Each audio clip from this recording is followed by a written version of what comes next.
We are your home theater and AV questions answered. This is AVRant. Want your home theater or AV question answered by Tom and Rob? Send it to question@avrant.com.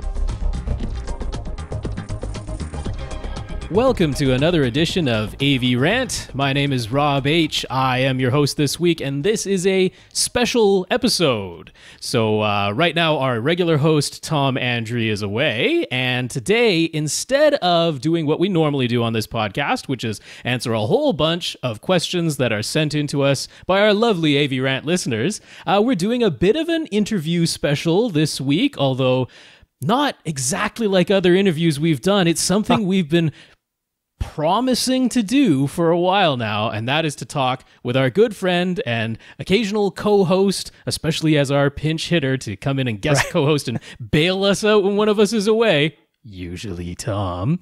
And that would be our good friend, Lee Overstreet. Hello, Lee. Hi, Rob, and hi, everyone that's used to getting their questions answered. But yeah, today it's sort of a weird, special Lee Overstreet episode. I'm not so much pinch hitting as I am expounding on a topic. You are the honored guest this week. That is what you are, sir. That is unusual. And this is a special topic, and it may not appeal to everyone, but I think it's at least interesting to everyone that is an AVRant listener, because it's definitely AV. Well, that is a good tease, and we're going to tease it just a little bit longer as I continue the introduction here and let you know that since we are normally a Q&A podcast, it's your home theater and AV questions answered. If you would like to get in touch with us, please do so via email. That is question@avrant.com. And in particular, you're going to hear a whole bunch of information today from Lee. If you've got questions about that, you can send them to question@avrant.com. We're in touch with Lee on a pretty regular basis. We can get in touch with him again if you want to. I'm easy to find. That's right. So question@avrant.com. That's our email address. That's how to get in touch with us. And we might as well let people know right off the bat, you can reach us on Twitter as well. I am @FirstReflect. Tom, our regular host, is @AVRant_Tom. And folks can reach Lee directly as well, right? Yes, you can. As always, @Lee Overtweet. That's me on Twitter. There we go. So let's unveil what we are talking about today. You have had a large project which you can let us know whether it's actually complete at this point or still somewhat ongoing, but you have taken on the, I would say, monumental task of converting all of your existing analog recordings. This is like your own personal content, but converting your analog recordings to digital, I'm assuming largely for the purposes of archiving, as well as being able to easily share it with anyone who would like to view or listen to the things that you have accumulated over your life on analog tape originally. Do I have that basically right? Yes, all of that is true. All right. The only thing I would add to that, I used to do a radio show years ago, and I want to create a sort of retro archive podcast that uses footage from that, plus some modern stuff and music and so forth. So I had that in the back of my head. That's a little stranger than what the average person would want to do with their videos. But yes, today's episode, this sort of interview of me, is about digitizing your analog tape collection.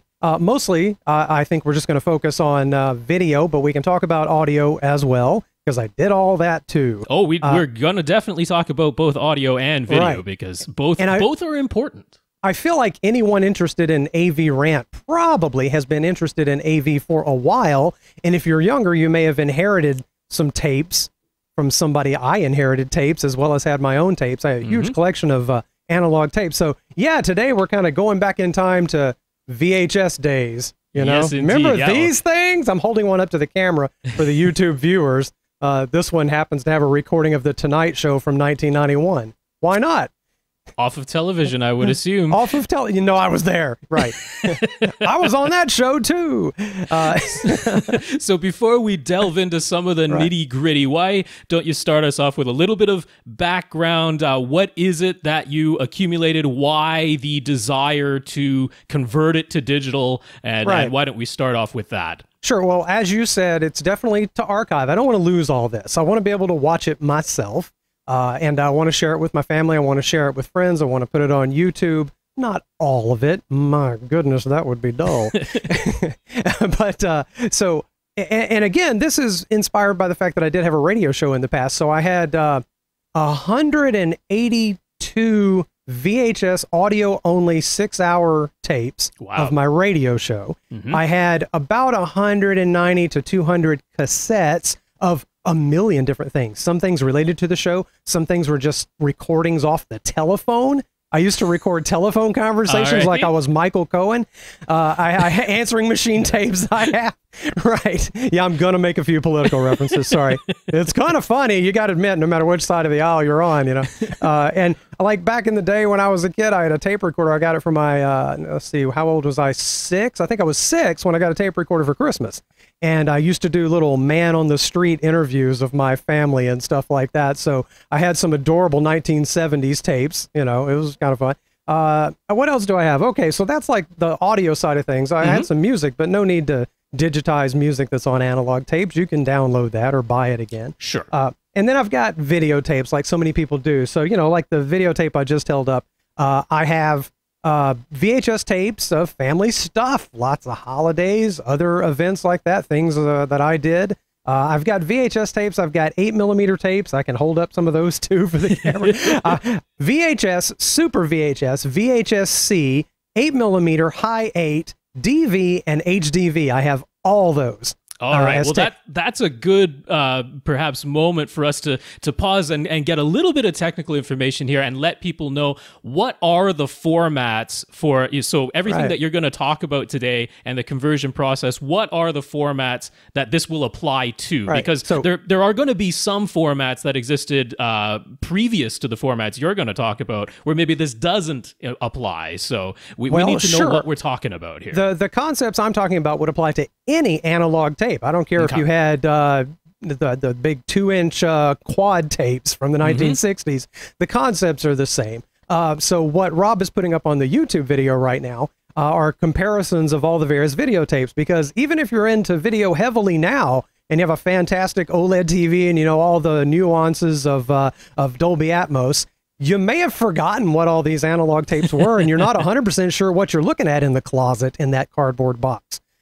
So yeah, one of the first things you have to do considering a project like this, if you want to digitize tapes, you got to figure out what you have. Yes. And so there on the screen, you'll see the various comparisons of sizes. Most people, when they think home video, are going to have the big sandwich size VHS tape. That's a big sandwich. It's a big, well, I've made sandwiches bigger than that, Rob. All right. In fact, just after Thanksgiving, I made an amazing sandwich that contained all of Thanksgiving. So it was bigger than a VHS tape. It was at least the thickness of, I'd say at least 2 VHS tapes. And then you've got VHS-C. Those are the same thickness as a VHS tape, but they are smaller because they literally fit inside another VHS adapter. And there was an adapter, right, to make them into the size of a regular VHS. That's right, cassette. Because they literally use the same tape and the same formatting and same signal goes on the tape. So you pop, I'm holding a little one up here right now. Okay. You pop those into an adapter and away you go. There's 8mm tapes, which are about the size of an audio cassette, a little thicker than an audio cassette. And then you had High 8, which was a high band variation of that. Right. There were, I can talk more about that in a little bit. Mini DV. Now, these aren't analog, although they are tapes. Yeah. These mini DV are digital.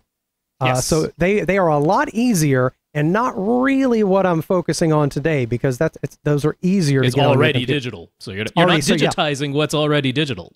Exactly. So the mini DV tape, which came later on, they came out in the 90s, but most people wouldn't have really gotten into anything like this until the 2000s. So they came along later, and all you're doing is copying the data off the tape onto your computer as opposed to digitizing and working with it otherwise. And then there's also HDV, which are exactly the same size tapes as DV, but they have high definition signals. So they use the same data, but instead of encoding for low def, it's a high def. It's a different encoding scheme. So those are a joy to work with compared to the analog tapes. And so here's me holding up some little tapes. There's very nice. So, well, I might as well ask then. There were formats like reel to reel. And of course, some people might have recorded on their own film, 8mm or 16mm film at home. Right. Now, we're not talking about film today. So Okay. here's a film canister. Yeah. They looked like this back in the day. That's like a little for the small sort of, what did you call those things? I can't remember. They were the little handheld cameras that you could, use. There were handheld film cameras. They're bigger. I have bigger canisters of film in here too, but we're not talking about that today. You need to send that off to a professional, and I can provide you a link of a place I have found that does a pretty impressive a wet transfer technique where they run the film through liquid that fills in the cracks and scratches and takes off the dust. It's fascinating. But that's okay, well, we are definitely going to want that link. And if you want to see that link, we'll have it posted on avrant.com in the show notes for this episode. We'll also have it in the show notes for the YouTube video as well. So do you want to give out the name of the company? Or It skips my mind because I wasn't going to talk about that. But I did find a place that I was impressed with their technique, the results they get, their prices seem fair. So that, not cheap, but fair for what you're getting, because it's much better than just dropping it off at Target or whoever does that nowadays. I wouldn't drop it off at a little mom and pop shop. That's for sure. Let professionals do film. In fact, we'll get to that. So you mentioned reel to reel. So I guess you're asking about audio. There are little reel to reel audio tapes too. Here's something from my family from the early 1960s. And that, we're not really talking about audio today, but that's a whole different topic. I wouldn't do that yourself either, unless you've been working with reel-to-reel tapes for a while. You could screw up precious memories if you didn't do it right. So don't do that yourself. They're very good. I mean, I just wanted to get that out there so that people are really clear about the topics that we're discussing and the topics that we're not discussing, because it's easy to just think, oh, this is archiving any of my old recordings, and it's probably most of your old recordings, but I want to make sure folks are aware there are some formats where doing it yourself beyond the scope of what we're talking about today. So just so people are aware of that. My focus today was on home videos. Okay. If you want to talk about audio cassettes, I absolutely can. The concepts are very similar, and I did hundreds of those, and those are easier, actually. I mean, they have their own issues, and the hardware is an issue, and learning how to do it right and get the audio levels right and so forth is all a question. Excuse me. But we can talk about that later. So, no, today what I wanted to talk about was home video archiving. That's what's so exciting. Very good. So we've talked about the tape formats you might have. And if you have a question, by the way, that Twitter handle of mine, you can direct message me, find me on Twitter if you want to, or get a message to the question email address at AVRant, question at avrant.com. There it is again on the video. And I'm happy to talk about it. In fact, what would be neat is to have a few people that want to talk about this, because let me tell you, my wife's sick of hearing about this project. Because I tell her about my adventures, like, I discovered a new setting. It really looks better. She's like, oh, really? What is it? Like, oh, let me tell you all about it. It's amazing. So, first question, Rob. Yes. For everyone to ask themselves is, do you want to do this?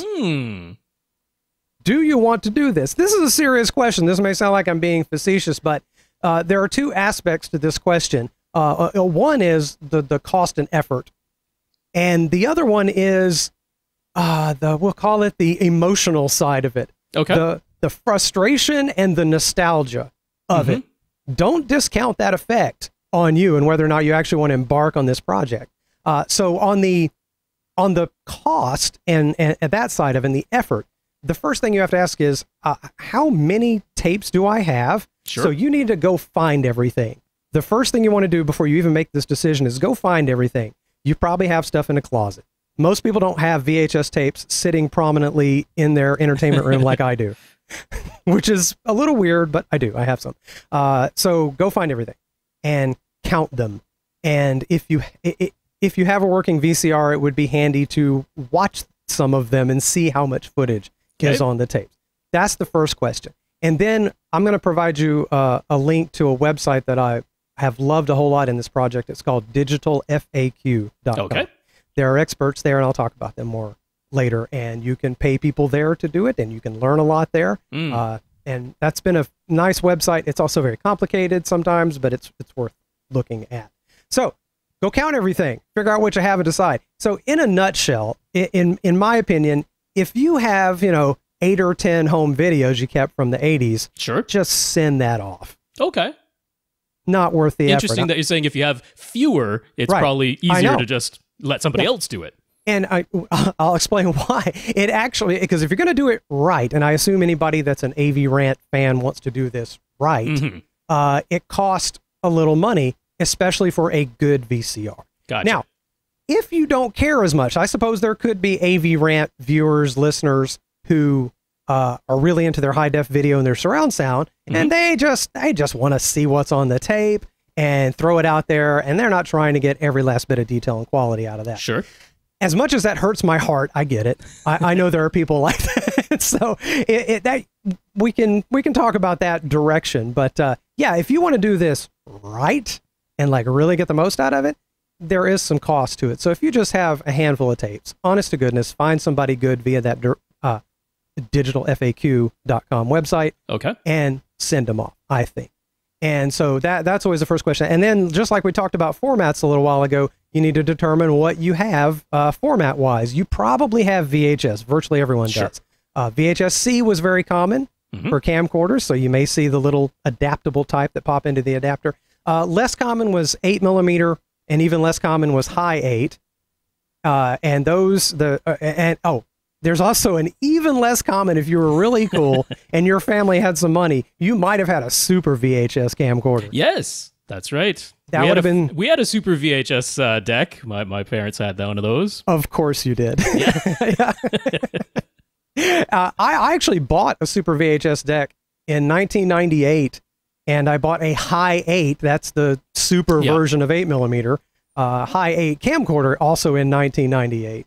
And just blew a lot of money on that when I didn't have it because I just wanted it. And I've always been, an audio video nerd about these things. So you got to figure out that. So, and the reason you got to figure all that out is you got to figure out what you're going to play it on. Right. Yes. So questions to ask yourself. Does this project sound fun? If it doesn't, it's going to be a time investment, folks. Yes. It's going to be a lot of frustration. There's going to be a lot of technical things you have to learn. Does this sound fun? Do you want to dedicate time to learning and doing this? Because this, I promise you, if you're going to do it right, this isn't a process where you're just going to throw some tapes in and hook up a doohickey and it's all going to be great. Right. You can throw in some tapes and hook up a doohickey and get some video, but I don't think you're going to be happy if you're an AVRant enthusiast. And then you also have to ask, do you mind sending your tapes away? Now, so maybe even though the cost is more to do it yourself for those handful of tapes, maybe you just don't want to send them away because they're so precious. I understand that too. And that's a good reason to do it yourself. And you got to ask yourself, what quality do you care about? How do you want to view and share these? Do you just want to get it on your computer at home and view it yourself? Are you looking to put it on YouTube? Do you want to make a DVD? Hint, you don't. Okay. I'll be interested in why that's the case. Yeah. To put it simply, it's a pain in the butt. It adds time. And you're not, people always say, well, my grandma doesn't know how to use YouTube. I'm sorry, it's 2018. Your grandma does know how to use YouTube. She really does. And if she doesn't, she can't handle a DVD either, has been my experience. It's just true. It's a very rare individual that figured out the DVD at age 75 to 90, but they can't do, somebody can show them the video on YouTube. That would be the hope. Yes. I promise. It's just DVDs.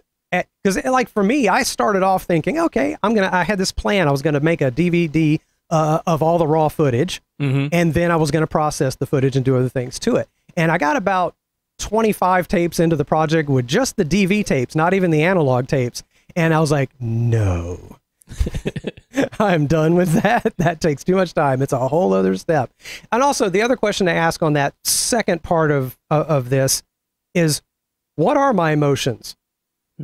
That sounds strange, but let me tell you a couple things that happened. For one thing, I'll give you an example. I had a I think it was a Thanksgiving or it was a Christmas tape from 1985. And as I was watching it, I realized 8 people had passed on. Right. Yes. Okay. So that was weird. And then even more recent tapes, people have passed on. Little animals you loved have passed on. Now, this can be heartwarming and fun. I find it fun. Other people in my family have trouble watching the videos. So you got to ask yourself, what's this going to be like? And you're not obligated to digitize and archive all your tapes and edit them and share them and work with them for hours on end. You don't have to do that. So if you don't want to, you don't have to. Just something to think about. Also, I've noticed it does a weird thing. Maybe this is just me. It does a weird thing to one's perception of time and one's age. I promise you, it's a strange phenomenon when you start looking at all these eras of your life and you see yourself at different moments, you start having deep philosophical questions about the nature of time. Is it real? Or is it just an emergent part of the reason why we made these recordings was that Yeah. supposedly we would watch them again one day and be reminded. No. That's right. But that first era of videotapes and audio recordings, we didn't really have anything to go on from that. We had the films that you watched once in a blue moon. But it's kind of a recent phenomenon for humans to be able to really relive points in the past and to time travel. And it's a neat thing. Maybe it's just because I'm approaching like a big round number birthday in a few weeks. February 1st, it's like going to hit a big one, and you start looking at tapes where you were alive lots of years ago and you see yourself and, you still think you're that old. And then you pass by the mirror and you go, wow, that doesn't look like the videotape. Well, let's assume that at this point, people have asked themselves the questions, they've done the preparation work, and they have decided, I do want to take my recordings and I want to archive them, I want to digitize them so that they can survive and it's not going to be on a physical media that could potentially get destroyed and be lost forever anymore, and I want to do so at good, high quality.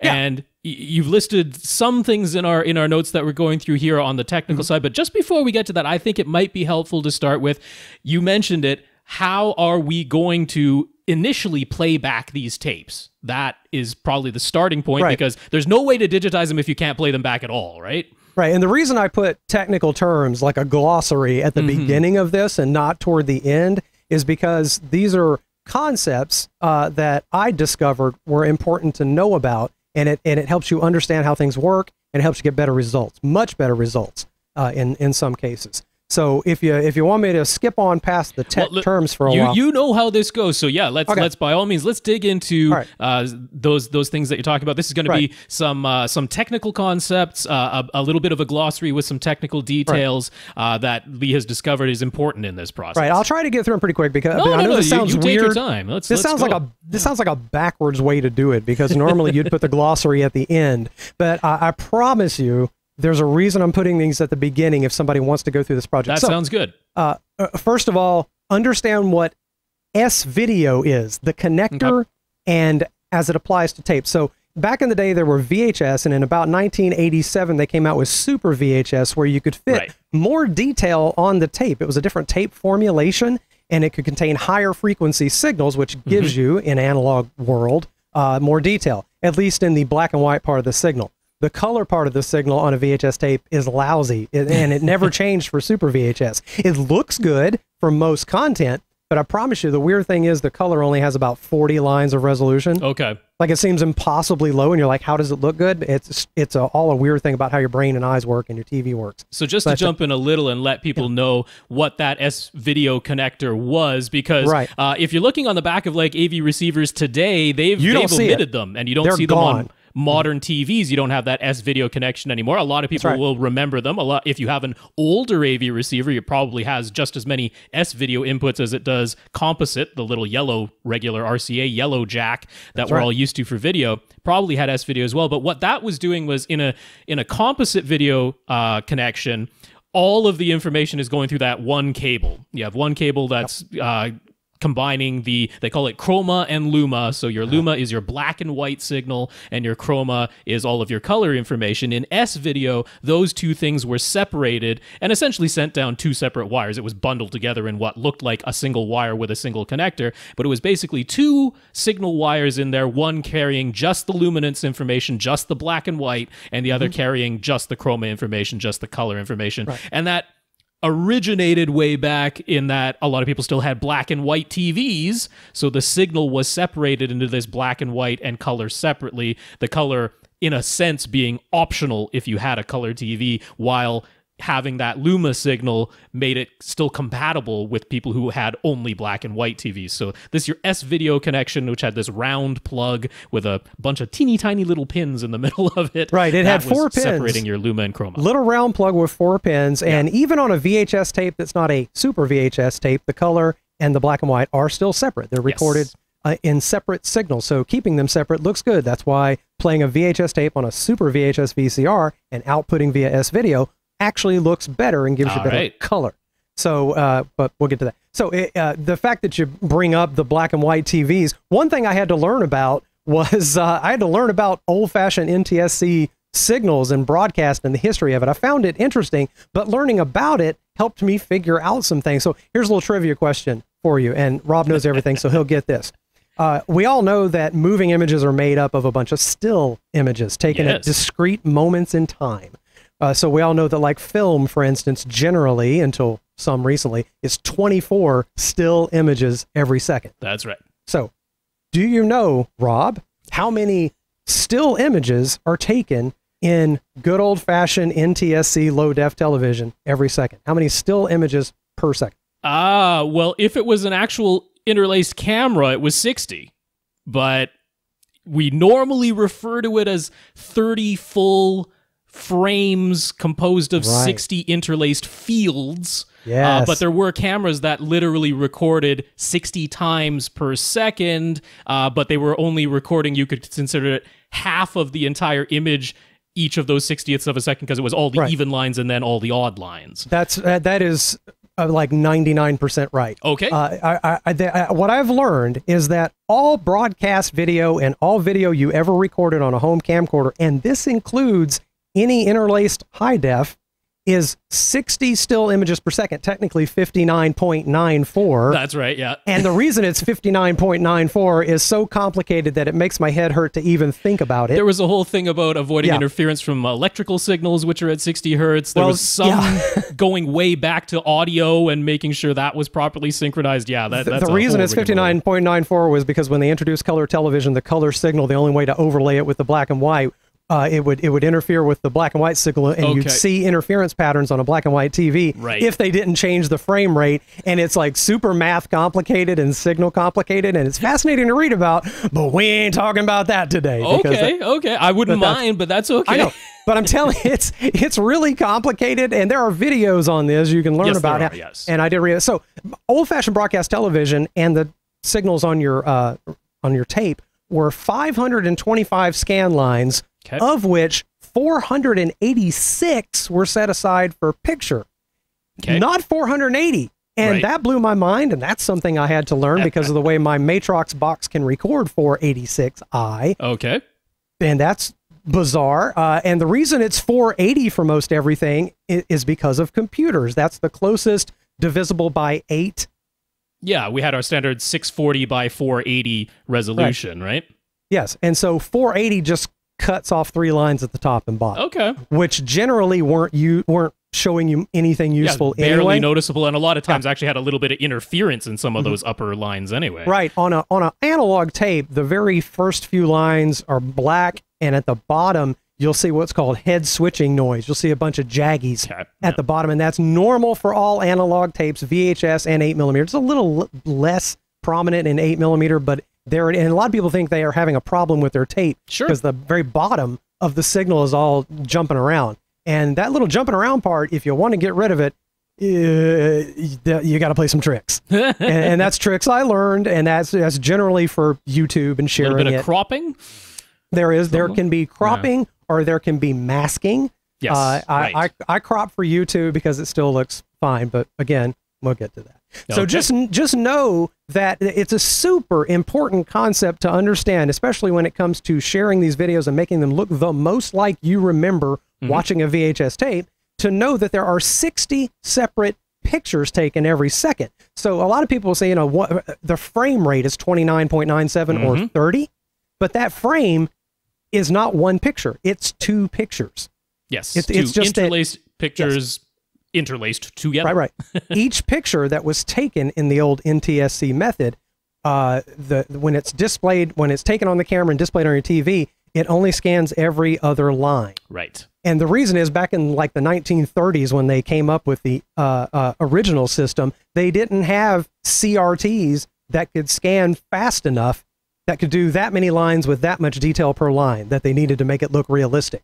So it scans every other line. The reason they called it a field is because it looks like a plowed field. This was the 1930s. We were an agricultural society. It was the middle of the Dust Bowl. And somebody said, that looks like a field that a farmer plows, as the beam goes back and forth. Because a television, an old NTSC CRT television, is just an oscilloscope. It's just scanning a beam of electrons back and forth. And so it scans every other line, jumps back up, and does every other line in between those. Right. Yeah, and also, that actually was being captured 1/60th of a second later than the first batch of lines. Right. And so in on and fact, so forth. Yeah. Before we had CCDs, when we had, was it Vidicron or, yeah, Vidicron video? I can't remember the name of the tubes that actually captured the image. It wasn't even so much 1/60th of a second. It was every instant moment. It was actually taking and transmitting the signal as that beam went across the screen. Line by line. Moment by moment, dot by dot.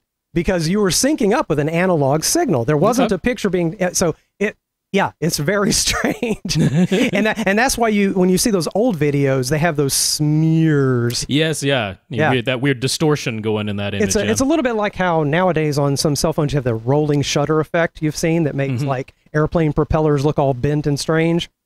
It's a little bit like that. And so knowing that background and knowing that you're really looking at 60 images per second will help you understand when it comes time to encode these videos and why some methods of capturing are worse than others. So you can imagine if you have a system of capturing that immediately converts that to a de-interlaced 30 frame per second signal. It takes two sequential fields and de-interlaces them back together into a single progressive scan image and then shows them only at 30 frames per second. That's sort of the standard way we think of what digital video from originally 60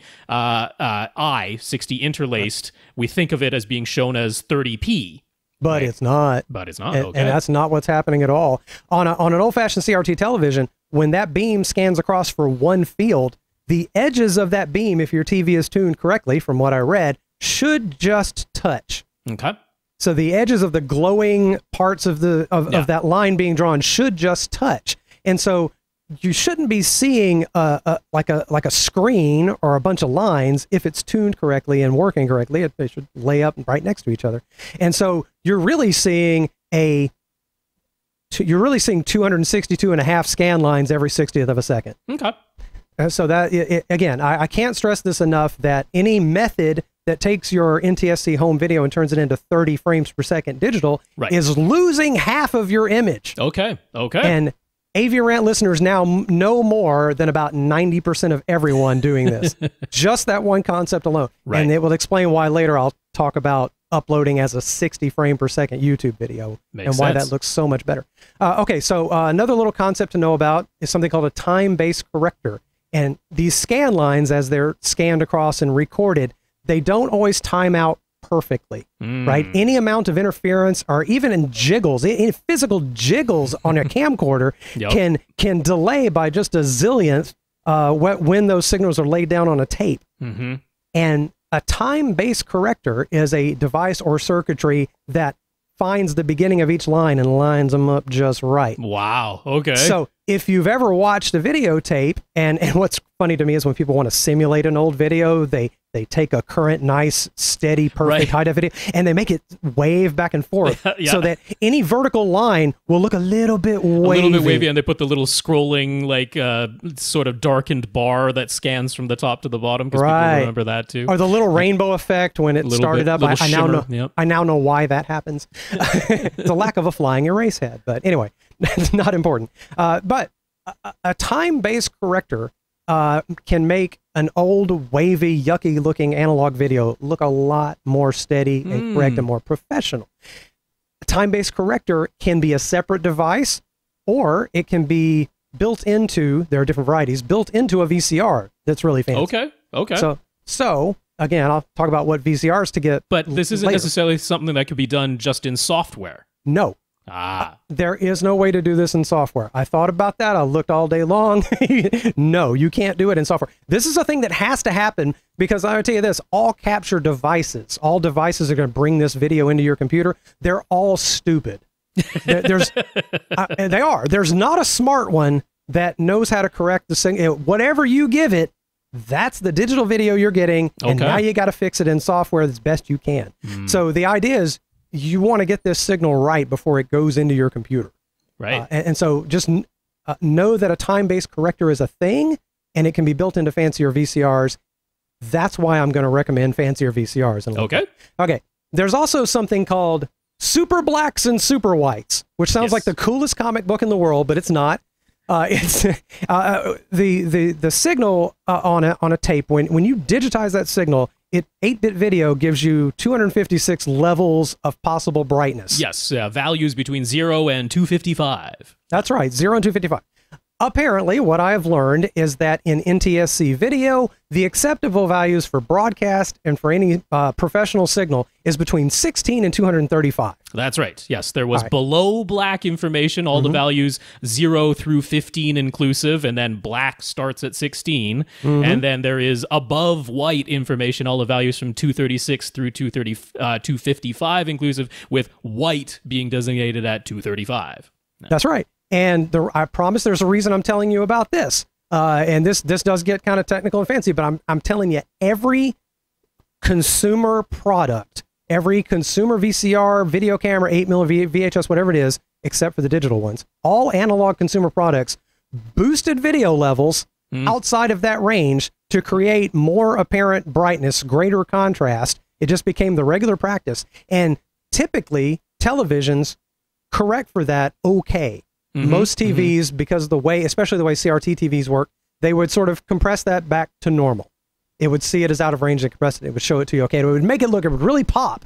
And it just became the thing to do. So that's mostly the above white information, the super white, correct? But there are some super black information on some tapes as well. And my high 8 camcorder was particularly bad about this. It looked great when you showed it on a CRT TV back in the day. You're like, oh, look at that picture on this high 8 tape. But now it goes out of range. And again, capture devices are stupid. All of them. They don't know that you really want it to be between 16 and 235. They don't know what you're sending it. They just write down, they just take note of whatever you're sending it. So know that that's a thing and something you will have to correct for in software if you really, really want to get it right. And the frustrating thing is there are some simple sort of mathematical ways to just say, boom, make everything fit within 16 to 235. Right. And that's sometimes referred to as the limited RGB range. Since in a computer, everything's going to be converted to an RGB signal, a straight red, green, blue signal with 8 bits of information for each of those color channels, red, green, and blue. And the limited version of the RGB limits it to those values between 16 and 235 for each of those channels, as opposed to accepting the entire 0 through 255 range. Exactly. This bedeviled me for a while. I was like, I don't remember these videos looking so dark. Washed out. It was mostly dark. One or the other, yeah. Most of what I was suffering from was dark, and then I began to notice, why is it so washed out? Why is it so contrasty? I thought this thing looked better. And turns out it did. So anyway, important concept to know if you really, really want to make these look great. And that would also bring up the concept of scopes, the simulated oscilloscopes that show you your color range and your brightness range. Oh, And if you have fancier bits of software like Adobe Premiere, which I use, you can actually see that, and you can learn to tweak that. You could almost edit these videos without a television. Because you can look at these scopes and see if things are out of range. And sometimes I cheat and let things be super black. I never let anything be super white. But sometimes you can gain back some contrast by letting a few things dip below 16. What you might consider like a hidden shadow detail below the video black range. Or if you have a particularly bland looking video luma-wise, brightness-wise, you can make it look a little more contrast. But this stuff that we're talking about right now, unlike the time-based correction, this can be done in software. This kind of has to be done in software. The only exception is if you buy professional video gear. And I mean meant for TV station professional video gear. I did find a friend of mine loaned me a high 8 deck, which is extremely rare. They didn't sell a lot of these. It was a Sony high 8 deck. And that Sony high 8 deck, when I tried it with my tapes, I was like, oh my gosh, that's what my tapes are supposed to look like. All the color looked correct, the brightness, it didn't look contrasty. I'm like, that's what it's supposed to. But the problem with that deck was it did not have a built-in time-based corrector, so I got wavy vertical lines. So I can't get it at all. No, you can't. In fact, in the professional world, you would have to have a separate unit that was a time-based corrector. So you'd run your signal out of that deck that had the right brightness levels, and then you run it through a time.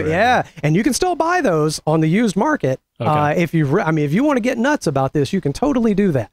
But I don't think you have to go that far because the VCR I have, its time-based corrector is good enough. It's called a line-based. No need to even know that. It helps. Just put it that way. But anyway, so the super black, super white, something to know about. uncompressed, lossless, and lossy. I think most AVRant listeners that have listened to more than a few shows probably know what those terms mean, especially when it comes to audio. Yes, in the digital realm, video. yep. Right. So if no compression whatsoever is fully measuring every single pixel, every single color, every single brightness. Raw, absolute raw. Even for NTSC low def video is about 80 gigs an hour. Yeah, yeah. I mean, it's insane. So it's every pixel with 3 color values per pixel for every frame of that video, and that's all of it. So it's 24 bits per pixel, so multiplied by all the pixels you have by however many frames per second, and that's just the raw data. So that's sort of the video equivalent of the WAV file in audio. Or just pure PCM audio, like what's stored on a CD. Exactly. Then there's lossless, which is kind of like a FLAC file in audio, or Apple lossless. And a lossless is sort of ideal, not 100% necessary, but sort of ideal. Then takes up less data, but what goes in is exactly what comes back out at the end of the compression-decompression process. Yeah, so it will still be perfect, and it's very good if you're going to do a lot of editing on the file. So that's about, say, 30 to 35 gigs for an hour. I think that was what, no, it was 30 to 35 megabits per second, which came out to something in the, about, what was that, about 18 gigs for an hour, somewhere around in there. Okay. It's something like that, right? So it's still a lot of gigs for an hour of footage, something to take into account because you got to have big hard drives for this project. And then there's Lossy, which is basically MPEG-2. Is what you're going to work with in this world. So this is data compression where information is lost. What you put in is not exactly what comes back out at the end of the process. Exactly. But much like a 320 kilobit per second MP3, no one can tell. Okay. And so that's the video equivalent of that. That is what I've been using, what I started off using before I even learned about lossless, and I decided just to run with it because it looked good enough. Okay. I'm doing 25 megabits per second because it happens to be the same as DV tapes. So a 25 megabit per second MP2 format video with intra-frame encoding, meaning every frame of the video is encoded on its own. It doesn't depend on the previous or subsequent frame. Okay. So that way you can do frame accurate editing, and it doesn't have to calculate the in-between frames. Okay. So that's ideal. Okay, one more glossary term, and then we'll move on. Color subsampling. Yes. Yeah, now this applies in the fancy high-def digital world, but it becomes oddly important and something I had to learn about, and once I understood it, everything got better. So you can probably explain this better in a technical sense than me. But on the digital side, on the analog side, I don't entirely understand. Well, believe it or not, it's the same thing. It's just instead of the amount of, like tapes are subsampled, even analog tapes. Yes. So the frequency... The highest frequency you can record on a VHS tape for the luminance part of the signal is something like 2-point-something megahertz. Okay. That's not important. But for the color, it's in the kilohertz. Right. So you're just dividing the frequency in the case of analog. Right. In the case of digital, you can literally think of it in terms of pixel count. Sure. Which is for me easier to comprehend. Yeah. Right. In the digital world, when you encode less color information, so less detail in the color, you're a color subsampling. Yes. And if you the way they indicate it is with 3 numbers. So if you see a 444, that's uncompressed. That means every single pixel, it's like that uncompressed I talked about a minute ago, that's 80 gigs per hour for standard def. That means every single pixel, you fully measure the red, the green, and the blue. There's no need to do that. Human eyes can't see it. It's not necessary. It wastes data. The typical standard for even pro standard def is 422. Basically, you get half the resolution with the color. And that's more than enough to cover any camcorder tape you have, because camcorder tapes don't even come anywhere near to half the color data compared to the luminance data. So without knowing what those numbers exactly mean, just know that 422 is probably what you're shooting for as a capture format. Okay. Don't worry, we'll get there. And just as comparison, DVDs are 420, and an NTSC DV tape, little tapes, those are 411, which isn't enough data. That's 1/4 of the color. Yes. And so you don't want to cut down your color data anymore when you're copying onto the computer.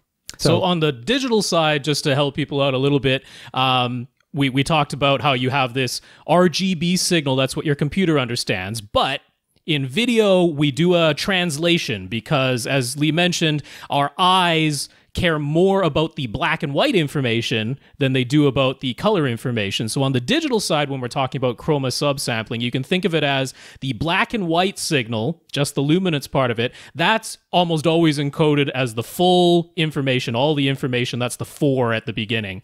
But like one easy way to think of it now that we're on to 4K video is that you have a full 4K resolution black and white image. That's one part of it. Right. And then in digital, we use 2 chroma difference channels, which is the difference between blue and black and white and the difference between red and black and white. And those 2 channels in digital are encoded in a 4K signal. You can think of it as those are encoded as a 1080p image. Yep. 1/4 of the resolution of the 4K black and white image. You add all 3 of those things together and you end up with what is on an Ultra HD Blu-ray or what is streaming to you when you're watching 4K Netflix. In the digital realm, that's what's going on with chroma subsampling. In the analog realm, it sounds like we're just taking what was the original full frequency, but instead of encoding the color information at that same frequency, you're lowering the frequency of the color information to save space, essentially. That's exactly what happens. Okay. Yeah. So again, you don't have to understand every detail about color subsampling like these other concepts. Just know it's a thing. It's a thing. And know that 444 is unnecessary. 422 is what you're shooting for. Yeah, 444 wasn't even there in the original source, right? Right. It wasn't. No. I mean, you can. I have sampled just to see, just to compare. I have done an uncompressed capture of a VHS tape. It looks great. But then I did the 422, and it still looked the same. Yeah. So I had uncompressed, and I compared it to my slightly lossy 422 25 megabit per second MPEG 2. Yes. And it looked good enough, and I went, you know what? I'm not going to go buy 100 hard drives. There you go. There's just no need. Well, that sets the stage. We have talked about a lot of the technical information, and now we're going to get into the physicality of doing this. Right, the actual process of doing this. So, what do you need to play your tapes? You've already gone into your closet. You've looked to see what you have. You pulled it all out. Maybe, if you want to get OCD like me, put it in order. Chronological, something like that. Right, that would make sense. Ideally, you want to see what's on the tape first to know if you're up against 12 minutes of footage or 6 hours on a tape. Sure. So you just need to know. But what you need for playback, is a good VCR for VHS tapes. And you need a good camcorder or deck, if you really want to get fancy, for your 8mm and high 8 tapes. So I recommend, and I promise you every professional will recommend too, is to try to find a good working order Super VHS VCR from JVC or Panasonic. Okay. And now, again, you can do it with a regular, decent VCR. Please do not use one of those like Go Video VCRs from the 2000s or, some recent cheapo thing you got at Walmart that plays DVDs, and please don't use that. Those are doo-doo, and the signal is doo-doo. Trust me, there's a difference. Just because you can see the signal doesn't mean you're getting the best picture. And also the quote transport, the mechanism that works those things are as cheap plastic as possible, and you might get your tape eaten. Yeah. And so if you have a good working VCR that's like, say, maybe a Sony or a JVC or a Panasonic, one of those good brand names, like Hitachi even, maybe, I don't know. But it's got to be a good brand name. If you have a good working VHS, I might let you slide on this, but you have to trust me. The reason we talked about SVideo earlier is that a signal coming off of even a VHS tape and even an 8mm tape benefits from that separated chroma and luma in SVideo. So a super VHS VCR is one big step up improvement right there. And if you can get one from either JVC or Panasonic that has a built-in time-based corrector. Okay, and how would you know that it has a built-in time-based corrector? It will say time-based corrector. Okay, that's a clue. Yes. On my JVC, for instance, there's what I call the magic green button. I can reach over and touch mine right here. It says TBC/NR because a little noise reduction, some digital noise reduction comes with that time-based corrector. Okay. And so it actually digitizes the signal coming off the tape, and then it works with it to line up every line and to clean the signal up a little bit. That magic green button on a JVC VCR is the greatest thing they ever put on a VCR. Trust me on this. That is where I'm always, when I do anything with electronics or computers, I'm always looking for that point in the sort of price to performance or return on investment of effort and money. I'm always looking for that point on the curve where to do any better, I'd have to go nuts. So to do any better than the magic green button on the JVC, and Panasonic has their own version of a TBC, time-based corrector, and noise reduction. To do any better than that, you have to go get external time-based correctors, and now you're spending real money. Now you're into broadcast equipment, right? You really are. Now people do it, and if you have like 400 tapes to do, and you think this sounds really fun, and I got some money, go for it. But it's already expensive enough to buy a Super VHS VCR in good working order. These days, because they ain't making them anymore. No, so there are no new ones, and this is the hardest part of this, because the ability to play back a tape optimally in good quality equipment is fading quickly as the years roll on. Whereas we are only just now reaching the point where you could store a 25 megabit per second video on a hard drive with enough space to never have to worry about compressing it. Relatively inexpensively and easily, Right. So my tapes so far, I'd have to go back and look, but it's well over a terabyte of video that I have stored. And so you see how the two worlds of modern storage and old-fashioned playback just barely are crossing over. It's like, this is the time to do it. This is the time to do it, because I'll tell you, the sad fact is, if you're buying a good... and again, that Digital FAQ website, they're wonderful in helping you find these things. Buying a good quality, trustworthy Super VHS VCR that can play these tapes is going to be kind of expensive. You're looking $400 to $500. Okay. Do you see now why? And so, do you see now why I said if you want this done right and you only have 8 tapes, send them away, because maybe they're using that actual full broadcast quality stuff because that's their business, right? And that's what you want to ask about. Ironically, most places that do this don't use broadcast VCRs. They actually use these sort of prosumer VCRs. Most of them do, because the professional decks, VTRs, I think they always refer to them as VTRs in the professional world. All of those are wrecked. I mean, all those are worn out.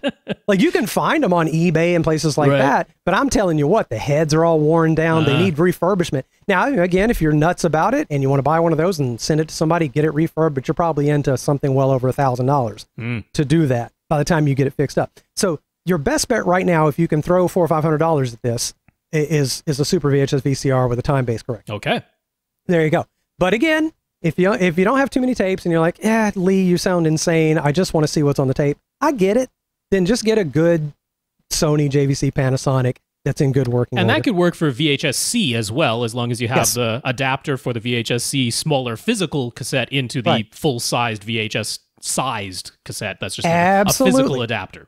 But I will tell you, the VHS-C tape in an adapter is very sensitive to the quality of the mechanism in the VCR. Sure. So if you so there's a range of better quality to lower quality Super VHS VCRs. Okay. And the later ones, like I have one that I purchased it in 2004. It was like the last model JVC made. It was supposed to be their sort of end of line, big hurrah, here's our coolest with all the features. The transport in it has more plastic parts. It doesn't have sort of the strength like one that I bought in 1998.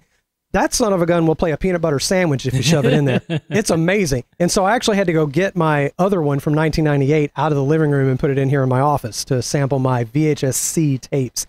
These little boogers on the YouTube video right here. All right. Because, it's a little harder to play those. But they're exactly the same tape. On the camcorder side, outside of VHS-C, you got 8mm and you got high 8, and you got a recommendation there too, right? For playback? I do. It's called a Sony camcorder. And here's my little Sony camcorder I'm showing on the YouTube video. I have a CCD-TRV65, I think is what this is. Yes, TRV65. This is a high 8. This was top of the line in 1998. And this one is extra fancy because it has something called XR. And XR was where they decided, let's make high 8 even a little bit better. And they did, and they gave it about 10% more video resolution. But unless you recorded your high 8 tapes on a high 8 XR camcorder, that's not necessary. But mine happens to be that. And I'm very fortunate that this camcorder still works after 20 years. All right. It does, and it works perfectly. I did not wear it out back in the day somehow magically, and I spent really fat money on it back in the day. I think if this was $750 in 1998, so that's probably $1,100-1,200 now. Yeah. Something like that. All right. So now we have got a good signal. So we've organized our original tapes. We got a good signal coming out of a playback device. Yes. Now we got to get it into our computer somehow, right? Exactly. That's where capturing hardware comes in. There's a few ways to go. Dongle doohickeys, boxes and cards, or a DV camcorder with pass-through. Okay. And those are not my order of recommendations. So the most common method is going to be a dongle that hooks up to a USB port. Okay. There are zillions of those. There are cheap Chinese knockoffs.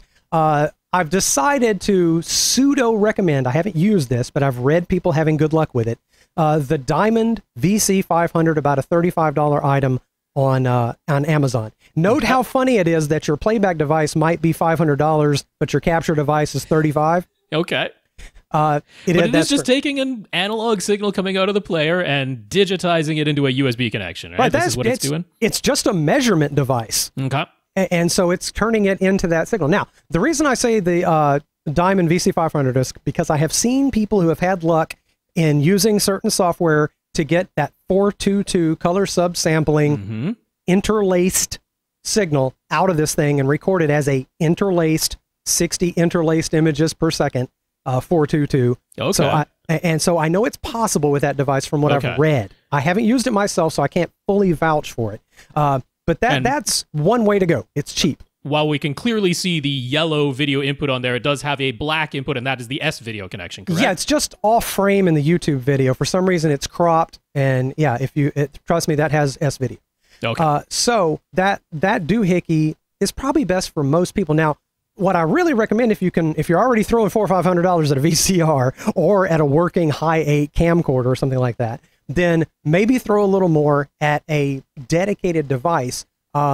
I have a Matrox MX02. It's a box hooked to a card that's in my computer. They don't make those anymore. They don't sell those anymore. That's a crying shame because there's a great little box. But a company called Blackmagic Design is very good about having good products at good prices. They have something called the Blackmagic Design Intensity Shuttle. That's a heavy name for USB 3.0. Okay, so you've got plenty of data bandwidth. It'll even do high definition. It'll do component. It'll do SVideo. It'll do composite. So it'll do all of that. The only downside to that Blackmagic design is I have read people having compatibility problems with certain USB chipsets. Okay. Maybe they are correcting that as time goes on, but I've heard people having a little troubles. But if you want that step up and you want to be able to work with high definition, you could even use that thing as a webcam input. You could hook up a camcorder with an HDMI output into it. So it's super versatile. It'll, like I said, do high def. I recommend that if you can spend, I think it's a little over $200. Okay. For that. That's a big jump from 35. But it's also something that you can use with more modern equipment. So it might serve double duty for some people. It sure could. For instance, you can sample from high definition component inputs. Right. Which, you want to capture that Wii footage. Yeah, you could. And it might, bypass certain signals. Anyway, don't want to dwell on that. But so that is a device that if you plug it in and it works, you're off to the races, and it comes with some good software. If it doesn't work, you have headaches because maybe you have the wrong USB chipset, but you can buy a separate USB card and fix that. So it might be a problem for you, but probably not. Okay. Just a warning. So the other option, which I don't recommend that you might see people suggest, is using a DV camcorder that has pass-through. It'll actually digitize and then send out a DV signal over a FireWire. Remember good old FireWire? Yes, yeah. What is it, the IEEE 1394 connector? I think that's right. I think that's right. And the reason I don't recommend that is super convenient. And you end up with a file, an AVI file that is super compatible with every editing program because it's DV. Yeah. It's super convenient. But remember that color subsampling thing we talked about? Yes. Yes, DV is 411. All right. And trust me, even with a VHS signal, you can see the difference. The color will come out looking a little bland. Right. Might not be the end of the world. If you happen to have on hand a VCR that's good, that doesn't eat tapes, that's a good like brand name, and you happen to have a DV camcorder with pass-through, and all you need, and that's all you need. All you would need is a FireWire input. You could buy a $15 FireWire input card for your computer. If you already have all that sitting in a closet or drawer somewhere and it all still works, hey, go for it and see what you get. Right. It's a way to get your analog turned into digital. If that's all you want, is that like maybe you're not going for the utmost in quality. You just don't want to lose all those analog things. That is still a way to do it. You don't want to lose things, and you don't feel like buying anything. And I don't blame anybody for starting with what you have and see what you get. So there you go. That's the capturing hardware methods. Now, excuse me, software. Yes. I took a bite of my biscuit with cheese a minute ago, and in my head, I'm like, I immediately regret this decision. Yes. Because I'm talking. But yes, no, we've done the hardware side of it. We've got the tapes. We got them output from a good player. We got them input to your computer via some capture device, and now we need to manipulate that digital signal inside of the computer. Now here's where it can get hairy. It's simplest if you're doing that DV camcorder method, because virtually anything can work with a DV file. But you got that color problem you might not like. It is also very easy to use whatever software comes with whatever doohickey you buy. If you buy the $200 and something Blackmagic Design Intensity Shuttle Pro 3.0, that will come with very good software, and I promise you will get that interlaced 60 images per second MPEG 2 AVI, or even a lossless. You can. I know you'll get that with some of the software that comes with that device. But if you buy the dongle doohickey, like that Diamond VC500, I honestly don't know. I know that their default is that they'll just digitize that thing and turn it into a 30 frame per second, de-interlaced MP4. And probably not the highest quality de-interlacing for a $35 device. No. For some people, I don't care. But I'm telling you, for me, I just remember when I first started this project and I hooked up my good Super VHS VCR directly to my plasma television, which, because it's from 2005, still has an SVideo connector. And it was tuned to handle standard def, because in 2005, lots of standard def still being broadcast. And so my plasma TV just did a great job. Like, oh man, these tapes actually look really good. Some of these camcorder tapes. And then I tried various methods of capture, and I'm like, why does it all look like poo on the computer? I have a modern 2010s computer that's, gigahertz fast. I should have the best technology. Why does this look like poo? And again, that's why I talked about the 60 images per second. I don't want to say 60 frames per second, because technically that's not true. But 60 images per second. That's why that's so important, because you look at it on the nice TV and I'm like, wow, it looks great. And I put it on my computer by simple methods, and you go, oh, that was terrible. So you probably, if you get that, if you get a little dongle, you're probably not going to want to use what comes with it. All right. So your options are, if you have the Blackmagic Design $200 device, you can probably use the software that came with it to get what you want, or you can use Adobe Premiere. Adobe Premiere Elements. That's only $100. Adobe Premiere is the subscription service. I think for most people, Adobe Premiere is $30 a month. I find it worth it because I love it. And my wife is a teacher and gets an amazing discount. So I'm like, I'm getting the whole Not everybody's going to have that. But no, I mean, Adobe Premiere, obviously a well-known piece of video editing software. So that is accessible to just about anybody. Let me tell you, I recommend marrying a librarian for a variety of reasons. It's just awesome. They have a master's degree in helping. Yes. School librarians are very helpful, and she understands my OCD organization. You should see our data drive. Anybody would, yeah. Like the two of us together, we have the best organized music and pictures and videos. It's incredible, and just that's why we get along. I think organization of data and hating the same things, that's the key to a relationship. Nice. Do you hate on the same stuff, and do you organize stuff the same way? So, we're a forever couple for that. So here's the other thing you can do with the dongle, or with really almost any method. There's a piece of software called Virtual Dub. And when you get into this world of people doing this capturing, you will see Virtual Dub mentioned over and over again. Because it's free. It's $0, and it can do virtually anything. It is very capable. What's the downside? It's ugly and confusing. I mean, it's just downright ugly and confusing. So if you're willing to fight through the user interface side of it, Right. it is capable software. Oh, very. Yes. But it is not, I'm just straight up honest, it's not easy to learn. Okay. Now, once you learn what you need to learn to do your captures and simple edits, assuming that it works correctly with your dongle, you can get great results. You may have to play a few tricks and install some drivers. And again, that digital FAQ website, if you're ready to dig in, can help you figure out how to get exactly what you want to get, because you're going to have to install a codec to get lossless video in most any situation. There are 2 or 3. They're sort of obscure compared to like MP4 codec and DV codec. Lossless codecs are a little weird and obscure. So that, but virtual dub, as obtained through that digital FAQ website, you read about it, it can do everything. Just ugly as sin. Okay. It looks like a Windows 3.1 program.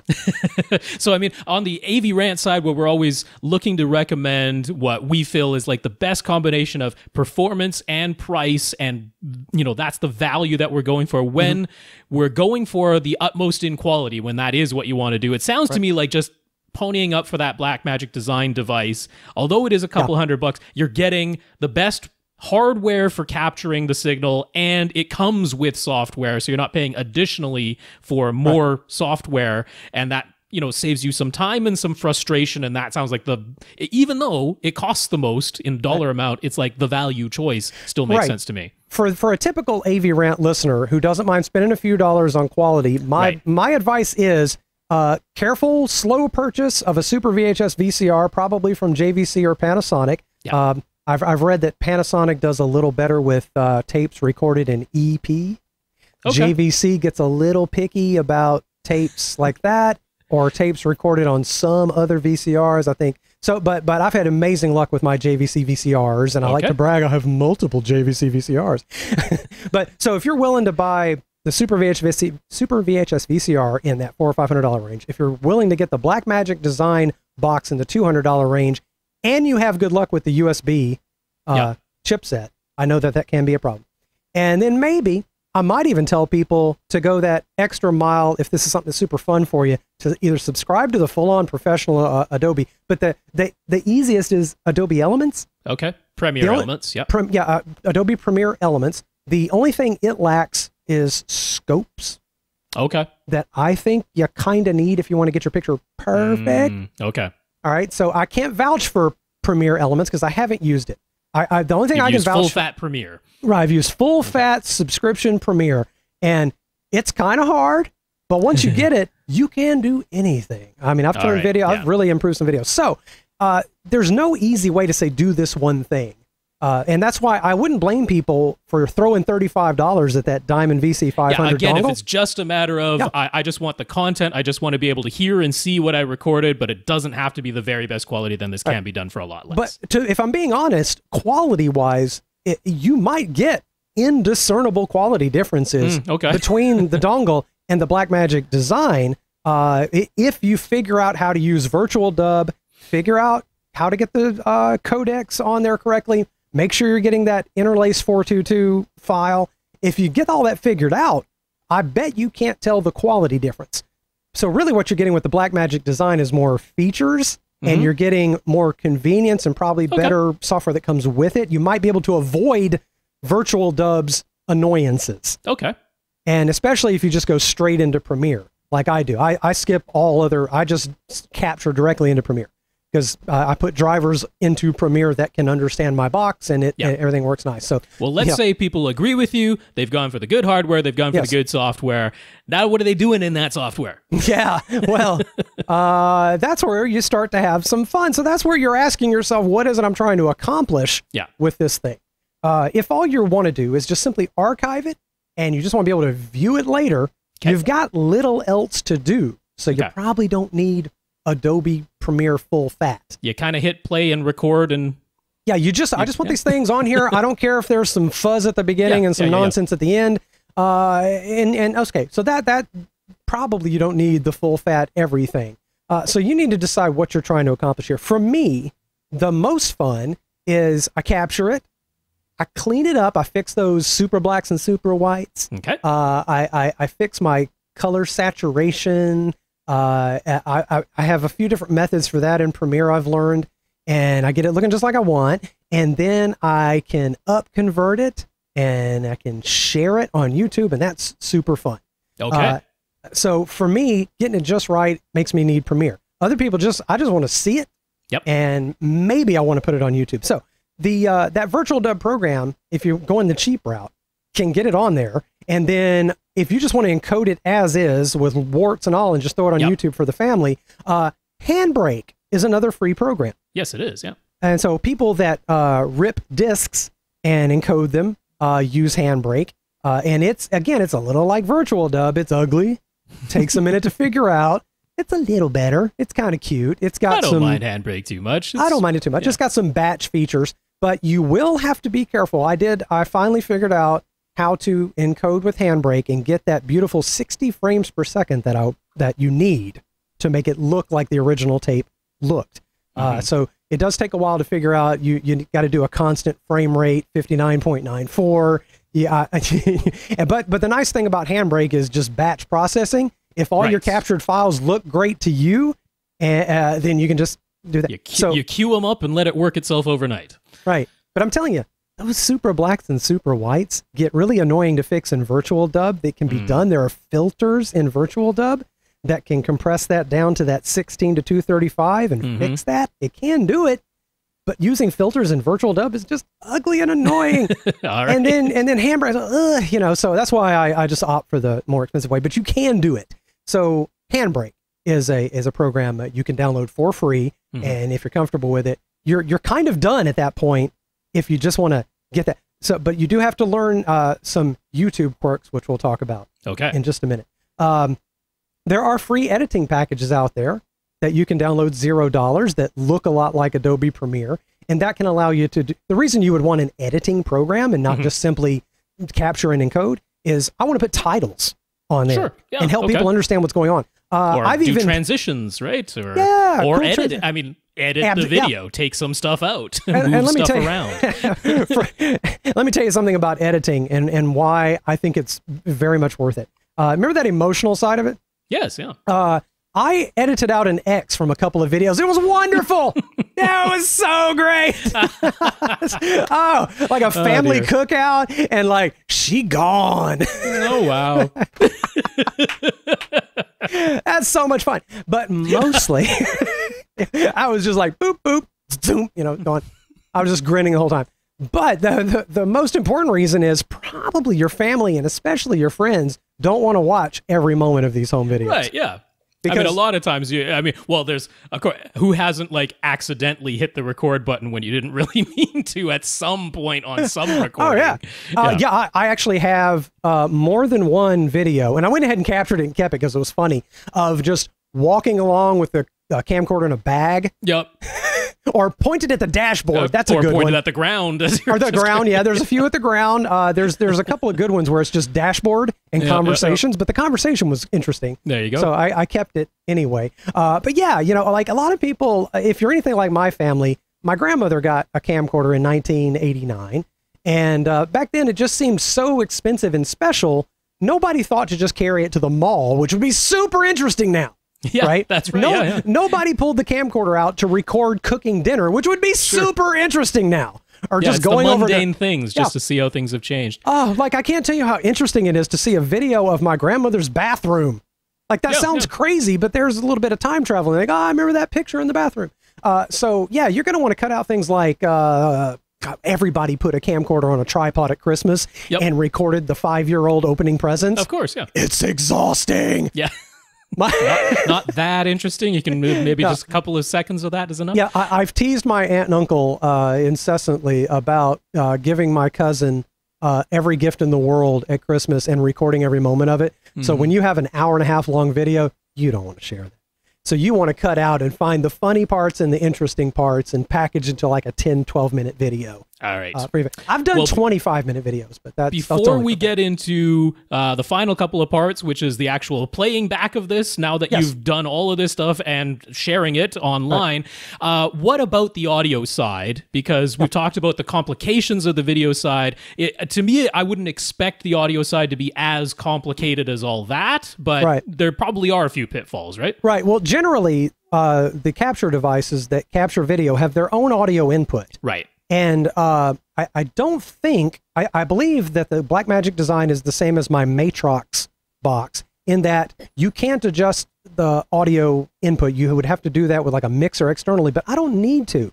Very clean sound quality, and generally the levels are okay. Sometimes they're a little low, and I'll add 6 dB. Sure, but that you can do inside of Premiere or whatever as well. Oh, good Lord. I mean, it has the ability for, simple, it has complex audio stuff you can do in something like Premiere. So I have applied equalization and denoising. I always do about a 6 decibel denoising to linear audio from a camcorder tape. Okay. Because camcorder tapes were recorded linear audio, but the tape speed was slower than a cassette, so you get maybe 10,000 hertz maximum frequency, and there's a lot of hiss on it, even a good clean one.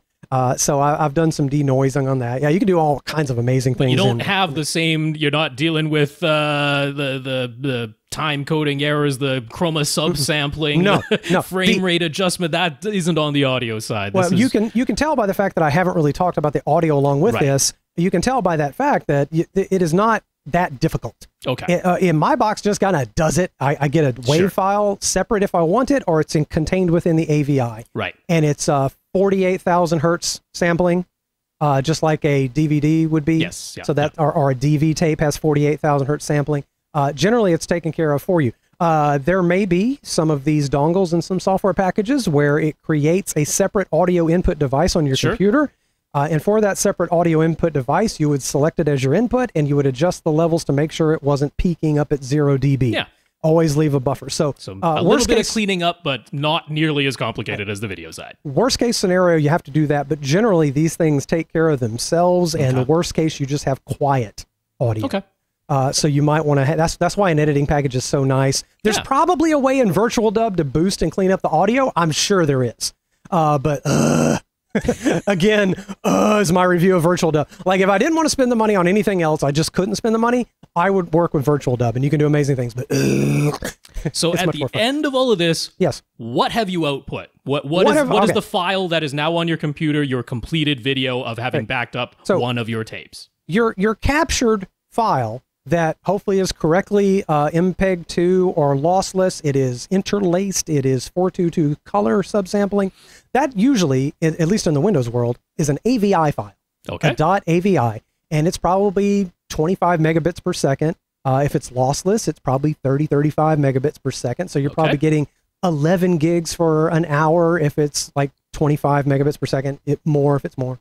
And that file, if all you want to do is watch it yourself, I recommend just watching that file in the future. Right. If you don't need it edited for yourself and you just want to watch it all, you can watch that file. A lot of players might have trouble with a weird sort of interlaced file like that. Yes. But VLC. Yes, which is free.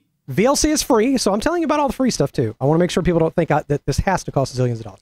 VLC is a free video playback program. It plays anything. Yeah, pretty much. I mean, it really does. I've even had VLC play real video. Remember real audio and real video? Real Player, yeah. Real Player from like the 1990s. Okay. I've had it play like low bitrate real video. So it'll play an interlaced file. But remember the whole de-interlacing in 60 images per second we talked about? Yes. And the reason I talked about that is in VLC, if you want to watch these interlaced files, there is a setting in there for de-interlacing, and you can choose your method of de-interlacing. Yes, yep. All right. The default de-interlacing will play just fine, but it just blends the two fields 50-50. It literally just lays them on top of each other and plays it at 30 frames per second. Here are the odd lines, here are the even lines. We just stitched them together and showed you a single frame. Right. It just mashes them together, and now you got 30 frames per second. And so you'll look at it and go, "Aw, that doesn't look good." Aha. Here to fix it. You go in the settings in VLC, and you want to choose a different method. There's a method called YADIF, Y-A-D-I-F, and that's a more sophisticated de-interlacer that creates better looking 30 frames per second. But then there's this magic one called YADIF X2. Okay. YADIF X2 turns each field into its own frame. Very good. So your 60 fields per second becomes 60 frames per second, and suddenly, hallelujah, when I figured this out, but, there's my tape. There's what it's supposed to look like, the fluid motion.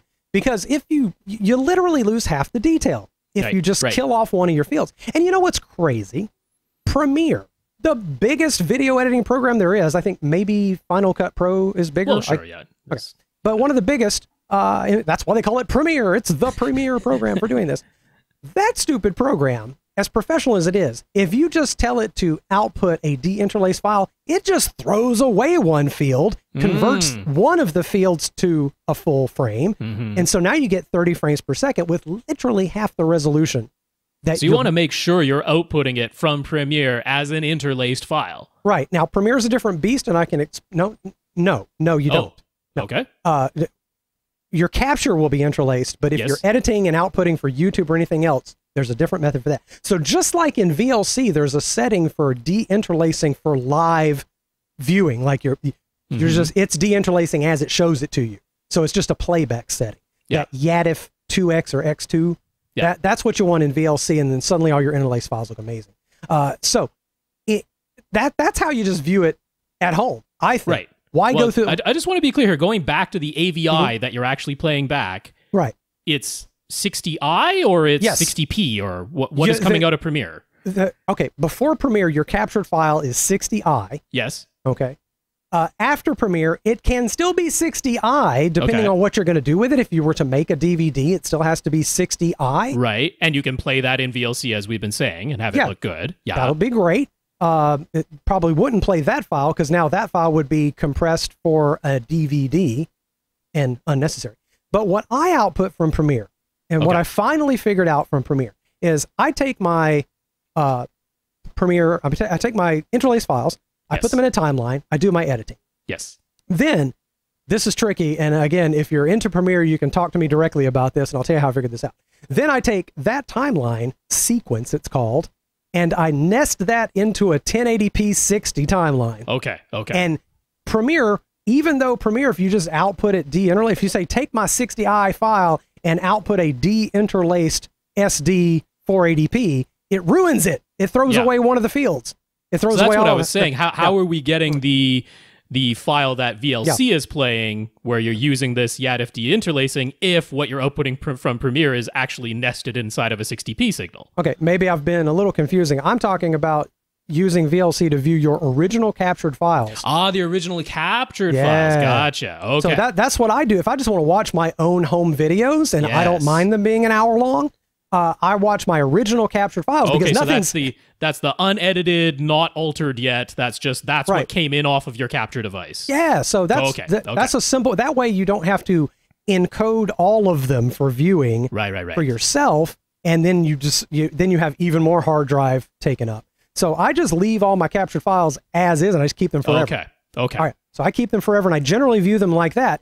Now, when it comes time to share them with other people, I know they don't want to view the whole file. And so my technique in Premiere is I do my editing, I cut the thing up, and I fix my audio, I fix my color levels. There's all kinds of fancy ways to do that that are beyond the scope of this.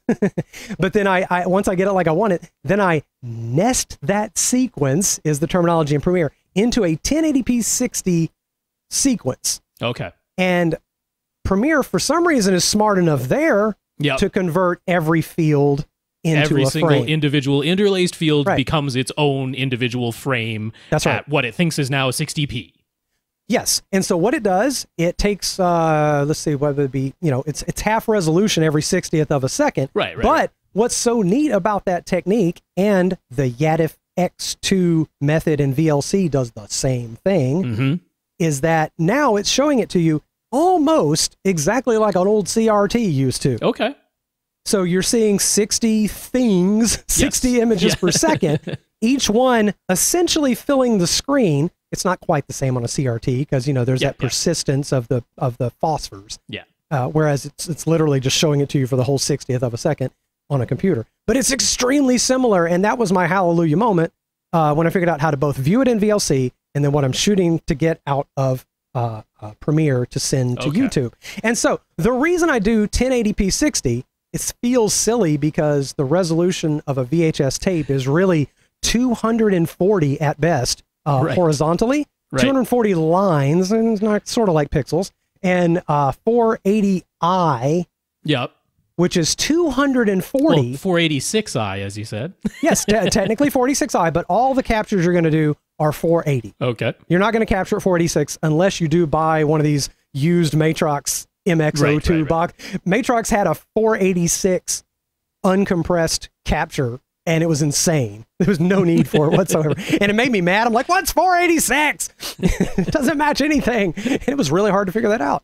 So anyway, the reason I upconvert it to 1080p 60, which is ridiculous because it's 240 by 240 every 60th of a second. That sounds ridiculous.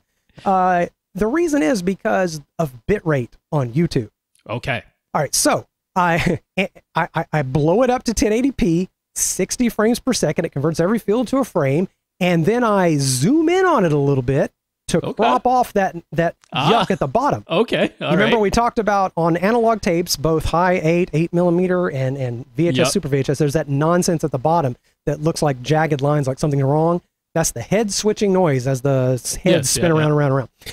So I crop that off. I zoom in on the image just a little bit. I think I figured I can make it almost like a 2.25 or 2.3 times zooming in. Okay. It's like 230%. Crops a little off top and bottom. But the nice thing is you're still seeing more of the image than you ever saw in a CRT. Because it's all been upscaled to at like 4 times its resolution. Right. The reason I say you're seeing more of it than you ever saw on a CRT is because CRT is just an overscan. Yes. Yeah. And so the tops and the sides were all cut off, sometimes as much as 5 or 6% or more, depending on the TV. Old TVs would do it pushing 10%. And so you're seeing more than you ever saw. You're seeing it correctly at 60 images per second. And I encoded at 1080p because YouTube gives more bandwidth, less compression at that higher resolution. So YouTube doesn't know you have a VHS tape embedded in this big 1080p. It's just seeing the digital file. Right. So, And so, but weirdly, if you don't upconvert to high def, you can't do 60 frames per second. Okay. And so if you have a nice 60 frame per second 480p file and you try to send that to YouTube, YouTube will cut out every other frame and make it 30. And now it just cut out half your resolution. Yes, right. It's called temporal resolution because it appears to be a 480 file because you're seeing it so fast. So yeah, that's been my method, and I've had great luck with that. And sometimes it looks surprisingly good. Sometimes, of course, a VHS tape looks so poopy, there's nothing you can do about it. And sometimes what I'm encoding really is just kind of the noise on the tape, even though I have there's a denoiser built into that VCR I'm using, or both VCRs I'm using in here. And it takes care of some of the noise. Of course, there's always a trade-off. The more you do denoising, the less detail you get. That's right. Detail is lost. And there's a bunch of settings on these JVC VCRs about, there's a stronger noise reduction setting. Okay. And a lighter one. And stronger seems to be better for television tapes that had a lot of like antenna noise or cable noise. For a good clean camcorder tape, though, you'd be surprised what a VHS can look like, especially when you get it right. So maybe you can see now why I stress that 60 frame per second nonsense at the beginning. If anybody wants to see my videos on YouTube, well, I hesitate to say, because the first several, I've been on a kick of digitizing tapes I recorded off TV, especially politics. So like the most recent 7 or 8 videos I've put up there right now are from the 2004 presidential campaign. Okay. Where I was helping in a local sense a candidate. So I'll keep politics out of this, but I can't help but you're going to see when you go to the Lee Overstreet, that's all one word on YouTube. All right. The Lee Overstreet, as in not just any Lee Overstreet, but the Lee Overstreet. The Lee Overstreet. All one word on YouTube. That's my username on YouTube, is the Lee Overstreet. I should have been like Lee Overtube, I guess, would have been more consistent. And as we did discover, not every YouTube player out there is going to show this to you properly, unfortunately. That's true. Most will. But I know now that the external Chromecast and the external Roku both do a great job of showing 60 frame per second, whether I created it or some other professional created it. It'll show you a 1080p 60 video correctly. Even on my Plasma from 2005, it takes a 1080p 60 and converts it to 1080i Oh. 60. Because my TV can only do 1080i maximum. Okay. All right.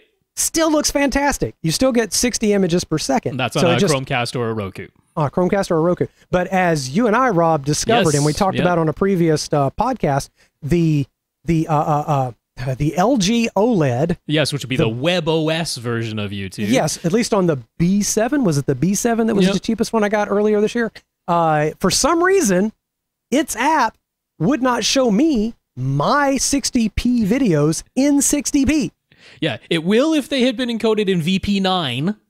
But that's not my business. Like not if they're encoded as AVI. Yeah, what I couldn't figure out is why did YouTube not encode my video in the same... Because that's all YouTube. You know, no matter what you upload to YouTube, YouTube is going to encode it to something that it likes. Yeah.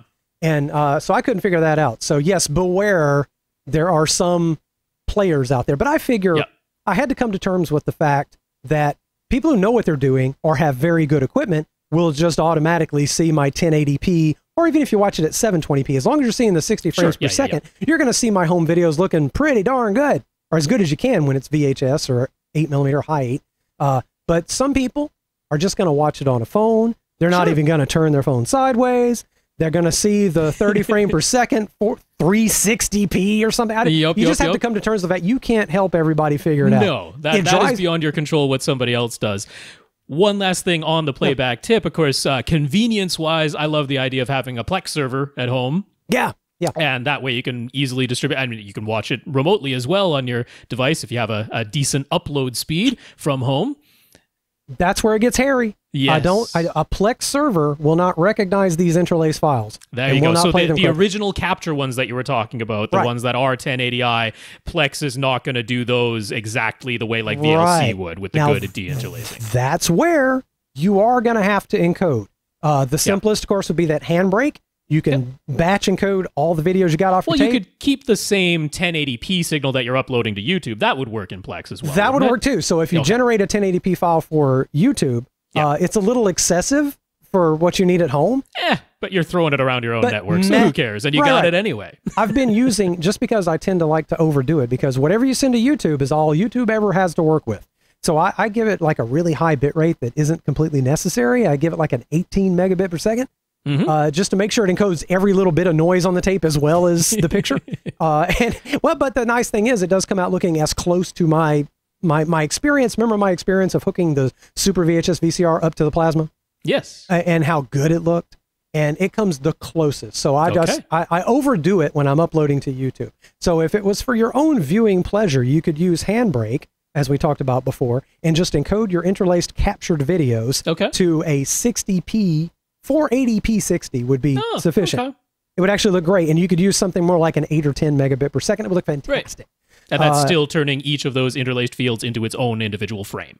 Right. Okay. If you use the correct settings, and it would be way beyond the scope of this podcast to tell you exactly. There's what do they call it? There's a bob method. Yes. Yeah. Bob and weave. Yep. Yeah. There's a bob method, and you set it to 5994. Okay. And so you can do it. Okay. And I've done that actually to give a copy of all these files to my former radio show co-host so that we can both view the same videos and talk about what we want to include if we're going to do a little podcast. And so he got a copy of that, and that made it only take up like half a terabyte. Okay. so and he's got all my Christmas videos too, as if he wanted those. He did, but I didn't feel like parsing it out. But so you see, it can get complicated. Yes. If you want to optimize for every situation. So if you want to optimize for home viewing in Plex and sharing with friends on hard drive, then you might want to use Handbrake and turn it into 480p 60. If you don't mind spending money on Premiere, you can use Premiere to encode I have Adobe Media Encoder, and I can line up the same finished video and tell it to encode it to 1080p 60 for YouTube, take the same thing, encode it to 480p 60 for a hard drive that I'm going to share with friends or something. So there's a myriad of ways to do this, and I'm sorry there's not one answer. And that's what's driven me crazy. And that's why I say way back at the beginning of this podcast, do you want to do this? Well, I mean, to me, it does make sense that ultimately for the things you're going to share and keep, and you want the absolute highest quality, you end up with that 1080p. That's your file that'll play anywhere in the highest quality. As long as you have a decent YouTube player, it'll play well there too. So that to me makes sense as like your final result, because that, I mean, it's the same thing, right? You're starting with the maximum headroom of what this signal can be, and then everything else can be downscaled from there. Right. And that video that I output to YouTube, I've done, because I'm so OCD about this, I have fixed those levels we talked about, the super blacks and super whites. Sometimes I cheat on the blacks, it looks better. I'm using my plasma as a guide because I know on my plasma what regular television looks like, what broadcast professional video looks like, and I'm used to what the levels should be. And so I tend to I upload it to YouTube first without making it public. Then I go watch it on my TV, and then I come back and make it public if I like it. So it's a long, drawn-out process, but I've kind of gotten used to, I know now what it's going to look like. I've gotten used to it. And so I can tweak the color, and I can fix the audio, and I can edit it down, and I can make a pretty sharp-looking little video. So anybody that goes to my YouTube page, if you scroll, I mean, maybe you'll want to look at some of those, political videos from 2003. But if you scroll on down, eventually you're going to find some of my home videos. Hey, there's Grandma. I think there's one really nice-looking tape from a family cookout from 1990. Yeah, that's the one where I edited out the X. You'll have to put back the one with the X so people can see what was lost. Nope, that's not happening. Nah, man, nah. I'm so happy it's lost that I don't want to bring it back in anyway. But yeah, like that one. I think that's the most recent one where I got the levels right, and it's like a particularly good VHS tape. Some of my grandmother's tapes that from her camcorder, she had an RCA camcorder, and man, her apartment was dark. And if the original tape that never got good signal in the first place, like here's the thing you're going to run across when you start this project. Some of your tapes, if you're lucky, will be like a good master quality VHS. Like my uncle occasionally bought like a Fuji Master with like a fancy plastic case, and those are really good and they last a long time. But if it's like most people, your family probably purchased some cheapo, like my grandmother bought these, what was the brand name? MGM? That's like a movie studio. They just slapped an MGM brand on something from I think it was Hong Kong. And, her apartment's dark. The tape is cheap. It got played a bunch of times. My uncle would play the tape and copy it to another VHS, which, oh Lord, if you get a copy of a VHS, I'm sorry. That is some lossy copying. That is some very bad copy. So you're probably going to run across a lot of crappy tapes, and it's just not going to look amazing. And there's nothing you can do to fix it. And you just kind of got to get used to. That's the original source content. Yeah. Nothing you could do about that. You reach a point where there's just nothing you can do. It's going to look like poop. But if you're lucky, and I've been very lucky with a lot of my tapes, you have decent quality tapes. They were stored nicely. Some of these are 30 plus years old. And if I got my mitts on them, I stored them climate controlled in the house with air conditioning, and they were stored vertically, and they didn't get any mold on them, and everything's great. No telling what you're going to run across. And again, there are techniques around a lot of those problems too.